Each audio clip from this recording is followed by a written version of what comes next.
Corona ಲಾಕ್ಡೌನ್ನಿಂದಾಗಿ Saudi ಅರೇಬಿಯಾದಲ್ಲಿ ಸಿಲುಕಿದ್ದ ಕನ್ನಡಿಗರ ಪೈಕಿ 175 ಮಂದಿ ಇರುವ ಸಾಕೋ ಕಾಂಟ್ರಾಕ್ಟಿಂಗ್ ಕಂಪನಿಯ ಬಾಡಿಗೆ ವಿಮಾನ ಬುಧವಾರ ತಡರಾತ್ರಿ 1:15ಕ್ಕೆ ಮಂಗಳೂರಿಗೆ ತಲುಪಿದೆ.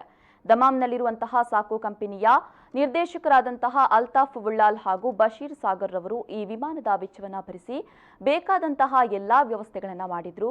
ದಮಾಮ್ನ ಅಂತಾರಾಷ್ಟ್ರೀಯ ವಿಮಾನ ನಿಲ್ದಾಣದಿಂದ ಸಂಜೆ 6:20ಕ್ಕೆ ಅಂದರೆ ಸೌದಿ ಸಮಯಕ್ಕೆ ಅನುಗುಣವಾಗಿ 6:20ಕ್ಕೆ ಹೊರಟ ವಿಮಾನವು ಮಂಗಳೂರಿಗೆ ರಾತ್ರಿ ಸುಮಾರು 1:15ಕ್ಕೆ ಮಂಗಳೂರಿಗೆ ತಲುಪಿತು. 8 ಚಿಕ್ಕ ಮಕ್ಕಳು ಸಹಿತ 175 ಅತಂತ್ರ ಕನ್ನಡಿಗರು ಇದರಲ್ಲಿ ತಾಯ್ನಾಡಿಗೆ ತಲುಪಿದ್ದಾರೆ.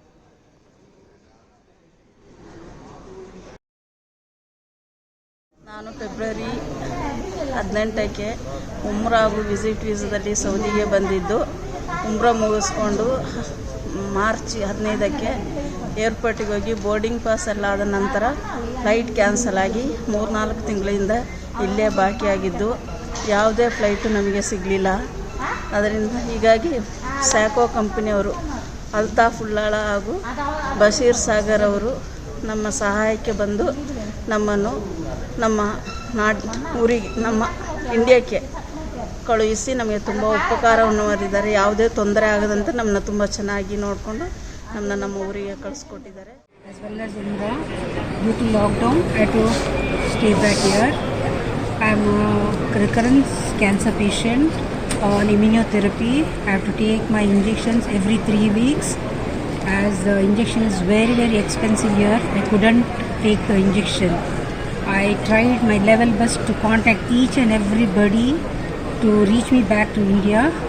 At last, Altaf Ullal and Bashir Sagar were a blessing in disguise to me. They helped me to return back to India. I'm so happy. May Allah bless them.